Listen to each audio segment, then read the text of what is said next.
안녕하세요. 생활에 꼭 필요한 법률 정보를 알기 쉽게 설명해드리는 로원TV의 이상혁 변호사입니다.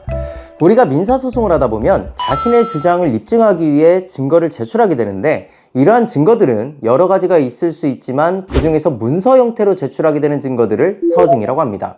이러한 서증에 대해서는 형사재판과 달리 당사자가 다투지 않는 경우에는 재판부가 증거에 대한 의견을 따로 추신하는 절차를 거치지 않기 때문에 상대방이 서증을 제출하는 경우 이에 대해서 별도의 의견을 밝히지 않게 되면 상대방이 제출한 문서는 특별한 사정이 없는 한 법원에서 그 내용에 신빙성을 부여하고 판단의 자료로 사용하게 됩니다. 따라서 상대방이 제출한 서증들에 대해 다른 의견을 가지고 있다거나 다툼의 여지가 있다고 한다면 반드시 위 서증에 대해서는 의견을 밝혀야 합니다. 그렇지 않은 경우에는 상대방이 제출한 서증들은 진정하게 성립한 문서로 간주되고 상대방 주장에 대한 입증 자료로 쓰이기 때문입니다. 그래서 오늘은 민사소송의 상대방이 서증을 제출하는 경우 그 서증에 대해 다툼이 있다면 어떻게 의견을 밝혀야 하는 것인지 살펴보도록 하겠습니다. 먼저 상대방이 제출한 서증에 대해 그 반대편 당사자가 밝힐 수 있는 의견은 크게 성립인정, 부인, 부지로 나눌 수 있고, 좀 더 구체적으로는 인용 부분 인정, 공문서 부분 인정의 의견이 있습니다. 먼저 성립인정은 상대방이 제출한 문서가 작성 명의인에 의하여 진정하게 작성된 것을 인정할 때 밝히게 되는 의견으로, 상대방이 제출한 서증에 대해서 크게 다툼이 없다면 성립인정의 의견은 밝히지 않아도 재판부가 판단의 자료로 사용합니다. 따라서 성립인정의 경우에는 성립인정의 의견만을 밝히지 않고, 예를 들어 성립인정, 입증 취지 부인과 같이 다른 의견과 함께 쓰이게 되는데, 참고적으로 성립인정, 입증 취지 부인의 의미는 상대방이 제출한 서증이 진정하게 작성된 것은 인정하지만 그 문서가 상대방이 주장하는 바와 다르게 해석될 수 있다거나 해당 문서에 대하여 다른 의견을 가지고 있을 때 밝히게 되는 의견입니다. 상식적으로도 상대방이 제출한 문서에 대해서 진정한 문서로서 이의가 없다면 아무런 의견도 밝히지 않으면 될 것이기 때문에 통상적으로는 성립인정의 경우에는 이 의견만을 밝히는 경우는 드물고 다른 의견과 함께 사용되는 것이 통상적입니다.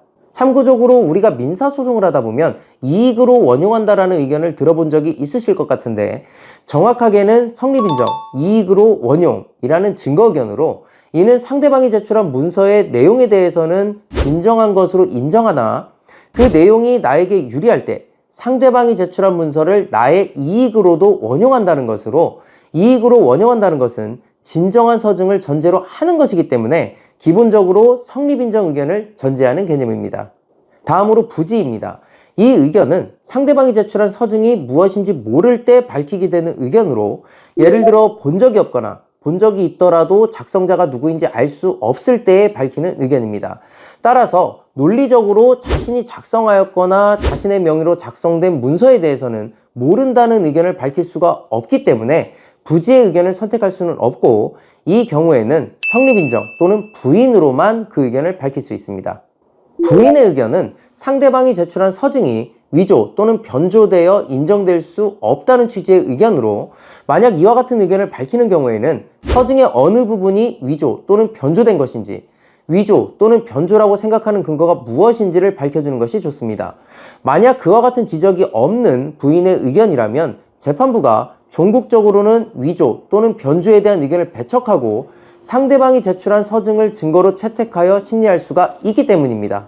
마지막으로 인용 부분의 인정은 서증이 도장이 찍혀있는 문서인 경우에 해당 도장이 찍힌 인형이 맞다고 의견을 밝힘으로써 실제 도장이 맞다는 것을 인정하는 의견이고, 공문서 부분 인정은 서증으로 제출된 문서에 대해 공문서와 사문서가 결합되어 있을 때에 공문서 부분에 대해서만 그 진정 성립을 인정한다는 의견입니다.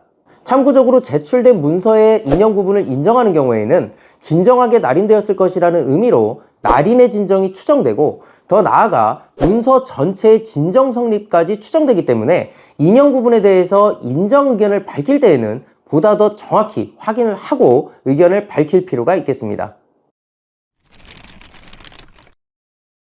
이렇게 상대방이 제출한 서증에 대해서는 앞서 살펴본 증거 의견을 통해서 해당 서증에 대한 증거 가치를 다툴 수가 있는데, 서증의 진정 성립에 관하여 상대방이 부인 또는 부지로 답변하는 경우 서증을 제출한 당사자는 서증의 진정 성립에 대한 증명 책임을 부담하게 되고, 증명 책임을 부담하는 당사자가 증명을 하지 못하는 경우에는 제출된 서증은 증거로서 사용될 수가 없기 때문에 제출된 서증에 대한 증거 의견은 그만큼 중요한 공격 방어 방법의 일환이라고 할 수 있겠습니다.